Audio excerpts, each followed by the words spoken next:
Like an awkward teenager, Bruce freezes when stumbling upon Selina for the first time. He's struck by this beautiful, mysterious woman, mesmerized but unable to engage. Like a teenager startled by its first crush, Selina reveals something he's not prepared for: attraction. He can only interact erotically from a voyeuristic distance, from the safety provided by the goggle lenses, chasing Selina in a mix of investigative purposes and fascination. There's desire, but it's buried beneath control.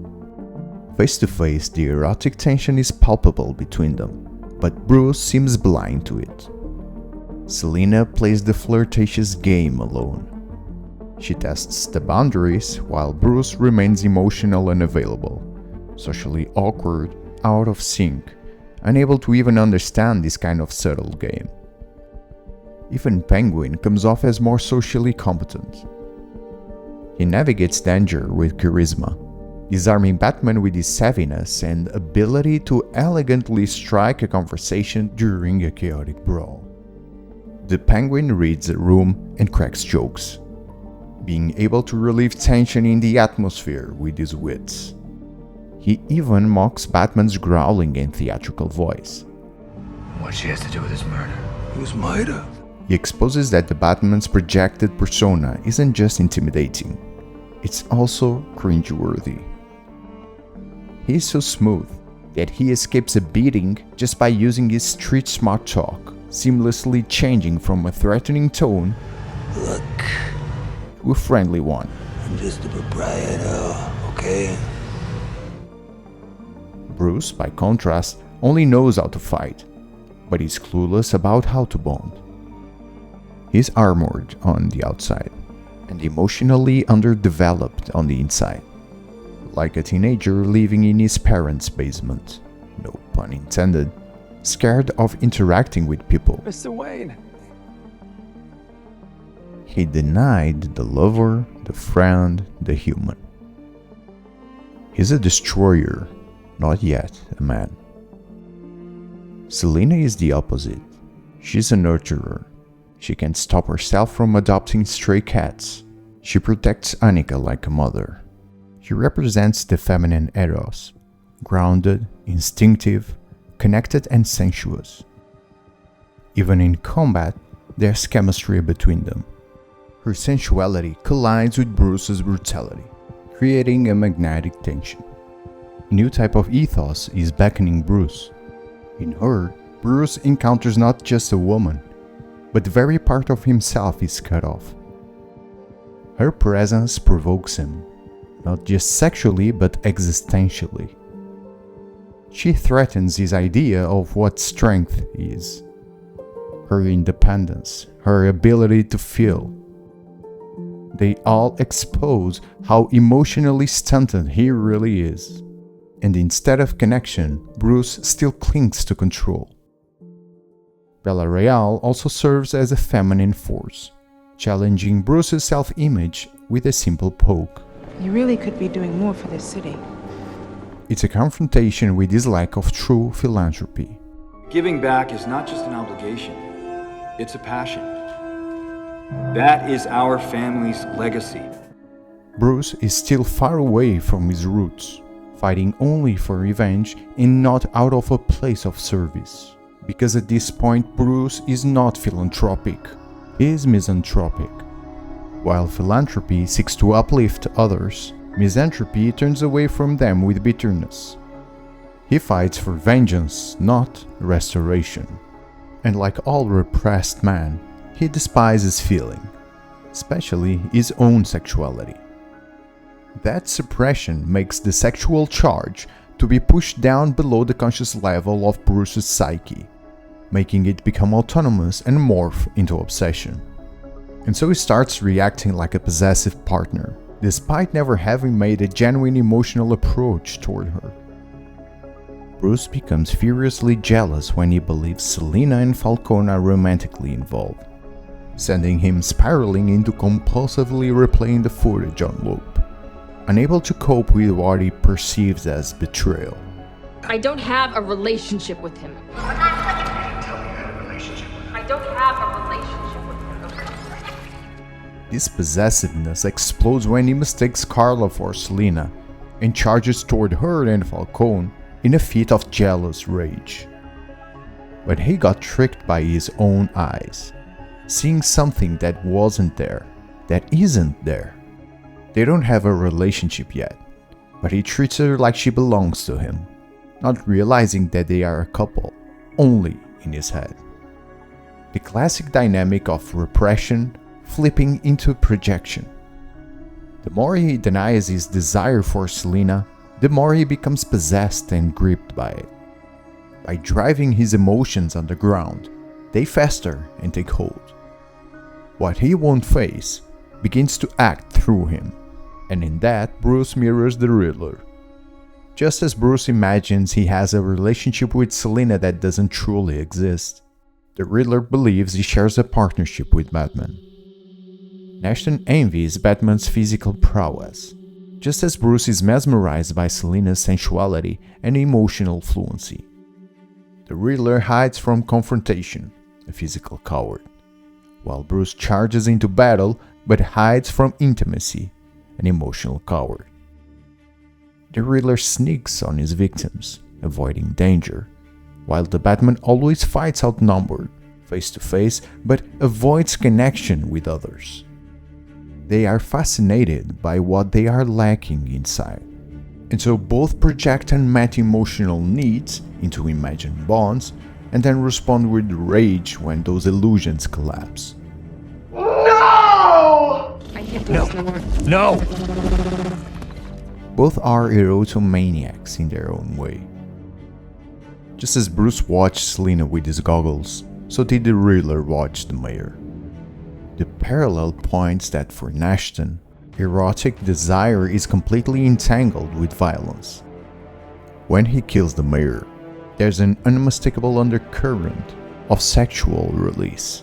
He straddles the corpse in a disturbing mix of domination and catharsis. For him, violence is orgasmic.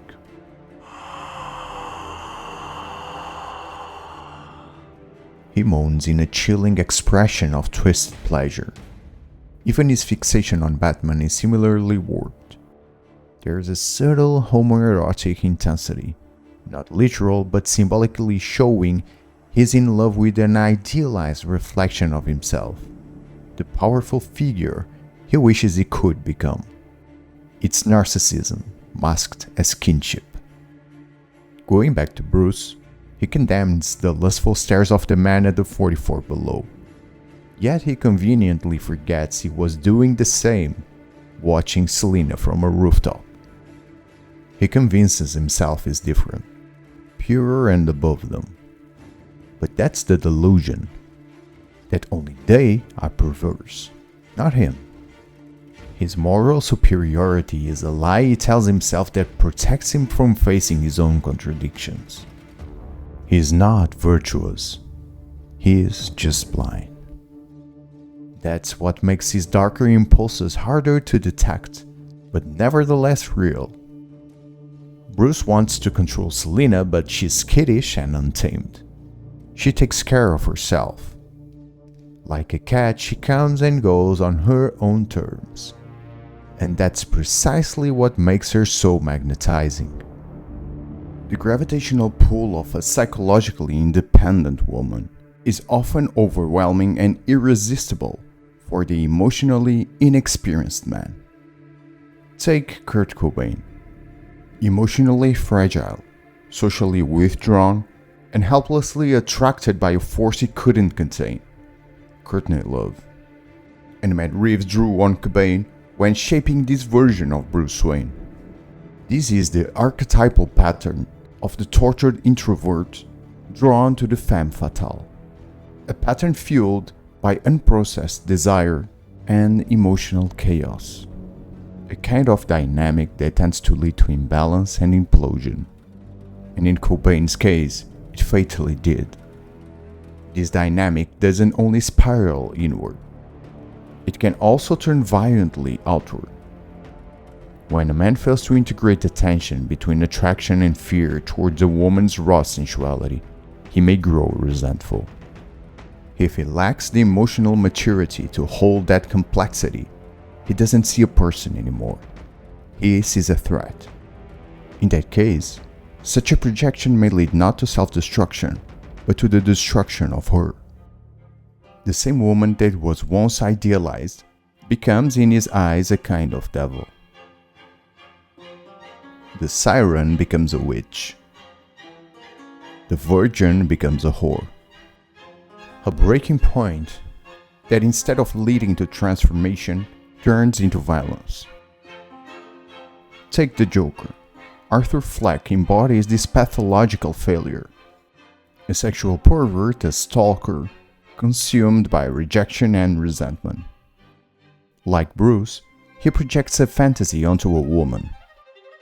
He too fixates on the unreachable woman, but unlike Bruce, he stays trapped in the delusion. He lets his bitterness fester until it spawns monstrous violence. He doesn't evolve. He collapses inward, then lashes outward. He doesn't kill himself, he kills the anima. The object of his projection, Sophie, is driven away in terror, while he murders his own mother. In Jungian terms, he obliterates the feminine principle altogether. No connection, no compassion, no introspection. And he doesn't stop there.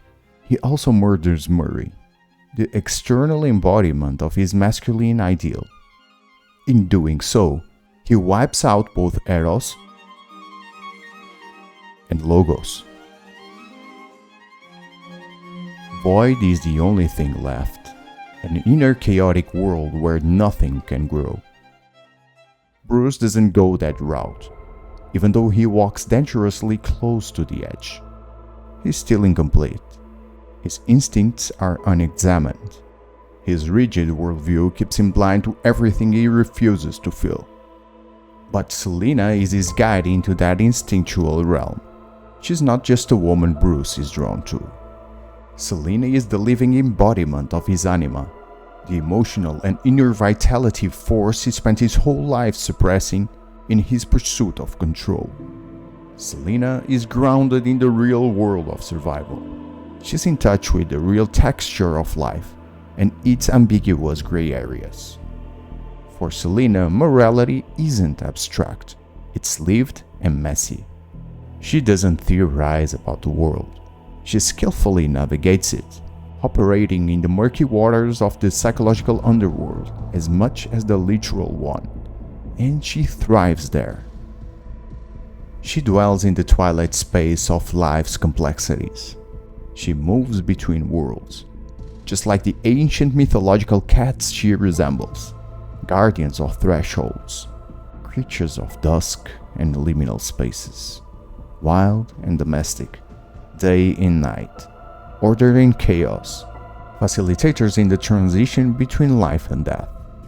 Even the casting choice reflects this essence. Zoe Kravitz, of mixed heritage, physically expresses this in-betweenness of light and dark. She visually embodies the crepuscular nature of Selina, a figure who slips between categories, always half in shadow, half in light. And that's exactly what Selina is for Bruce, a bridge to his own soul. She unites the split between Bruce's conscious heart and ego, and his unconscious inner world. She initiates his symbolic death that precedes rebirth. Through her, the dogmatic worldview structure is built begins to die. He thinks in moral absolutes, detached from the complexities of reality. People are either good or bad, guilty or innocent, nothing in between. He lives in the pedestal of the abstract unrooted logos, and without a rooted connection to the ground, life is impossible. It's Selina who disrupts Bruce's black and white framework. When he implies that she was prostituting herself, she snaps back, You don't know what the hell you're talking about. Falcone owes me that money. He owes you. revealing that Falcone is her father, not her lover. Because he's my father! He's stunned. The all-seeing detective missed what was right in front of him. His assumptions crumble. Once again, Selina cracks the armor. She punctures his pride and certainty, revealing just how blind he is, not only to her truth, but to his own. In that moment, he is disarmed. He is disoriented, finding out that his moral compass isn't infallible. I'm sorry. For what I said. He's humbled and softened. His armor is useless here. Selina sniffs the human flesh and blood beneath the mask. And through it, her eyes pierce and see a person. Who are you under there? She levels the field, pulling Bruce back to earth. The cold cowl no longer hides the childlike tenderness beneath, and she catches it. Selina sees an opening and kisses him. His inner shift is consummated. The union between thought and feeling, logos and eros, ego and shadow, consciousness and unconscious. The beauty's feminine lips don't tame the beast. They awaken the man beneath the armor. He's still dangerous, but no longer hollow. The capacity for love meets the power drive. The warrior begins his evolution into something more whole and cultivated.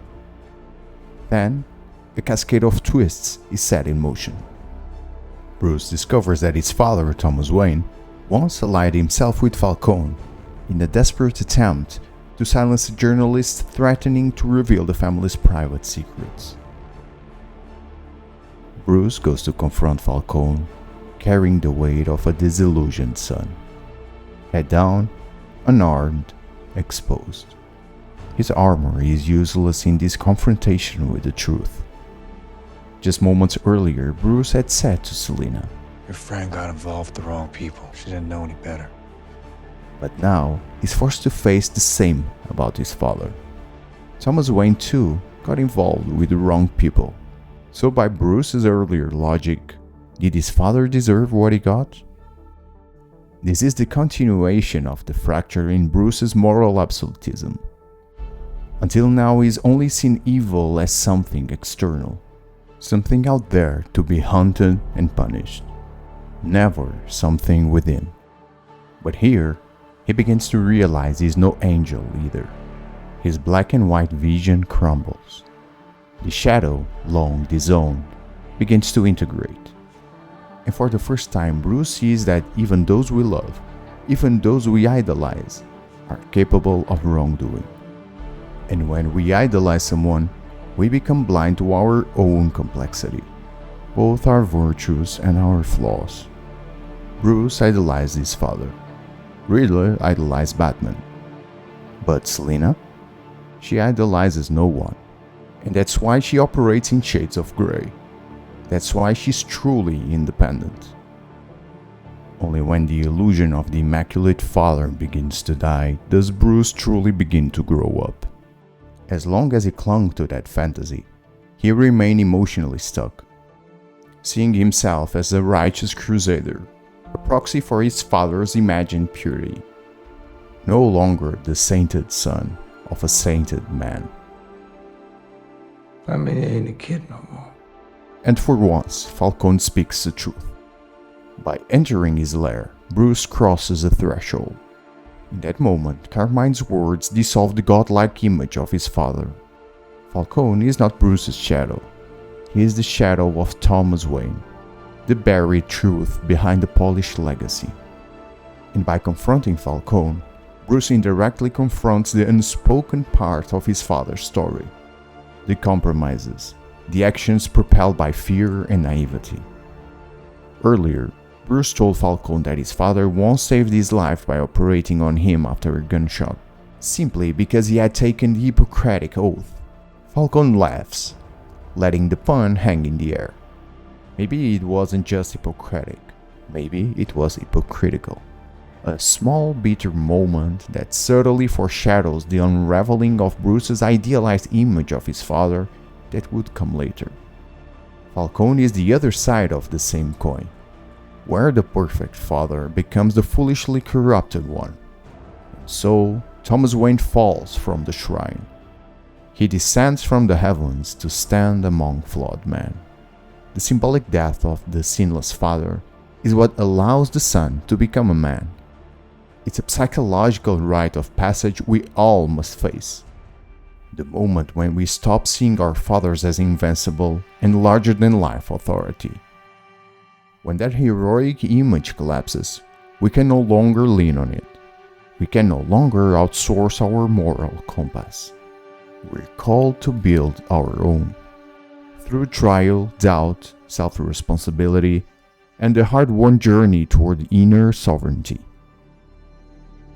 After confronting Falcone, Bruce opens another door. The one that psychologically matters the most. His parents' bedroom. It isn't just a physical space. It's a chamber of memory and denial frozen in time. A space long sealed off like a tomb. A place that remained untouched by the repulsive force of a grief too painful to approach. But now, Bruce slowly walks in. The room is silent and hollow, a physical echo of emotional emptiness. By stepping into it, Bruce steps into his pain, and he doesn't turn away anymore. Bruce confronts the void he's been avoiding his entire life. He's finally ready to mourn. Not just the death of his parents, but the fantasy of who they were. The symbolic act marks a turning point. Only by accepting the loss of his parents can Bruce begin to move forward. Until now, Bruce treated Alfred with cold distance and a subtle resentment. That's all I'm afraid of. Alfred, stop. You're not my father. These bitter words are like stones thrown in anger by a child who refuses to believe his real father is gone. But now, by facing that his parents are not coming back, the path is cleared for the relationship with Alfred to emerge. But even after Alfred wakes up in the hospital bed, bruised and wounded, Bruce's old defenses flare up one last time. His inner child lashes out, accusing Alfred of lying to him his entire life. But this time, the anger isn't meant to wound. It's the anger of someone who finally wants the truth, who wants to connect, not through illusions, but through honesty. Bruce isn't pushing Alfred away anymore. He's reaching for him, clumsily but sincerely. Alfred reassures Bruce that his father was a good man, who committed a grave mistake by trusting Falcone. Thomas Wayne was flawed, but not corrupt. And then, there's what Bruce needed the most. He acknowledges the heavy, corrosive guilt Bruce has carried for years, stemming from the belief that he should have done something to prevent it all. Alfred reaches for it and lifts that crushing weight of guilt, relieving it from Bruce's shoulders. Alfred picks up that impossible load, like a true father would. It was my job to protect them. Do you understand? I know you always blamed yourself. You were only a boy, Bruce. It's an apology and a confession all at once. Alfred admits to his own limits, not with shame, but with love. This moment of vulnerability gives Bruce the permission to do the same. He drops his defensive stance and admits he hasn't mastered his emotions. Death isn't what terrifies him. Losing Alfred is. Alfred's hand reaches out to Bruce, and for the first time, he doesn't pull away. Their hands meet, and the reconnection between father and son is made. Not by blood, but by love. All this time, Bruce was chasing the ghost of Thomas Wayne. So fixated on the man who was gone, he failed to see the man who stayed. The man who raised him, trained him, believed in him, and encouraged him. But his newly awakened capacity to be, not just to do, wouldn't have been possible without Selina, the anima who pierced his armor and reconnected him back to his own heart. She bridged the gap between the man Bruce pretended to be and the truth he buried beneath layers of discipline and rage. She awakened his capacity for intimacy. Because of her, Bruce began to descend into the depths of his own soul, finally facing and finding himself. She reminded him of what it means not just to fight, but to feel. Before, he was frozen in the moment of the loss of his parents, unable to grieve. And that unprocessed mourning is mirrored back to us in one of the film's most touching and powerful images: the watery eyes of the Batman. In them we see the reflection of a child's sorrow, preserved like glass, untouched and unhealed. That's why Bruce feels such a profound connection to the newly orphaned mayor's son. He watches the boy with haunted recognition, seeing his own wounded childhood reflected back at him. By protecting the boy, Bruce is on some level attempting to do what no one could do for him: rescue the child he once was. And in the end, Bruce finally completes the cycle. Just as Alfred once reached out to him, Bruce now extends his hand too. He reaches not just for the boy, but for the part of himself he had left behind. In saving the boy, he symbolically saves himself. At last, the torch of deep self-awareness illuminates the darkness. And it's that inner reconnection, that reclaiming of the buried parts of his personality, that allows Bruce to finally relate to Selina not with longing or dependence, but with clarity and autonomy. In the final scene, we see the difference. He no longer clings to her as an escape or a cure. She invites him to live with her, to disappear into another life. But Bruce stays silent for a moment. He doesn't chase, he doesn't follow her, not because he doesn't care, but because he finally knows who he is. Selina, take care of yourself. And he finally recognizes Selina's strength and autonomy too. This time, he doesn't try to hold her and lets her go. He no longer needs to possess her to feel whole. He's no longer driven by emotional chaos or an impulsive, desperate need to fill the void. No longer a slave to grief, fury, nor desire. He chooses to stay in Gotham not out of guilt, but from a place of rooted purpose. His inner life and outer mission are now aligned. He knows where he belongs. His path is here in Gotham, doing the work that gives his life meaning. Now Bruce acts not just as a vengeful warrior, but as a hero who has freely chosen to answer his calling. And that's the mark of a man who's developing the art of self-mastery. The Batman reveals the hidden cost of an unexamined psychological life. How our blind spots become fertile ground for evil to grow. If we fail to confront the serpents in our own soul, they will strike from within. And by the time we realize it, the flood will already be at our doorstep. The film dismantles the modern illusion that each of us is a self-contained unit. It shows how one man's pain, illusions, and unchecked moral rigidity can ripple outward, contaminating not just a city, but potentially the world. Unless the senescent, outdated patterns of the psyche are allowed to die, they fester, metastasizing like cancer into the very fabric of life. This is the danger of pursuing virtue without self-awareness. When the deeper psychological material is ignored, moral certainty becomes a mask for tyranny, and the pursuit of good paradoxically gives rise to more harm. What's required instead is a constant funeral of the old, a willingness to let illusions burn, and from their ashes to allow the marriage of opposites, shadow and light, reason and emotion, discipline and desire. This is not just the path of the hero, but the archetypal path of individuation. the ongoing quest of becoming whole.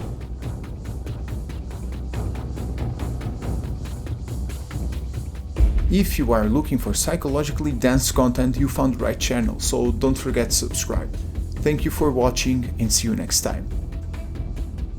You know, for me, because I wanted to get into the mindset of the character and I wanted to think of the psychology, for me, I think one of the cool deep dive ones was Darwin Cook's ego. He's confronting the beast that is Batman, and it's kind of, there's a kind of duality. I mean, there's a lot in what, you know, I was trying to do in the story about him confronting the shadow side of himself. The degree to which you have self-knowledge, you're able to understand your motivations, but he's broken, Batman. So while he's doing all of these things for the reasons that he thinks is right and that have a heroic sort of grounding in them, there's also many things that are driven by the parts of himself he doesn't yet know. And so I would say that that kind of sort of psychological Jungian shadow side, that sort of version of it is very much connected to that vision from Darwin Cook, from Ego.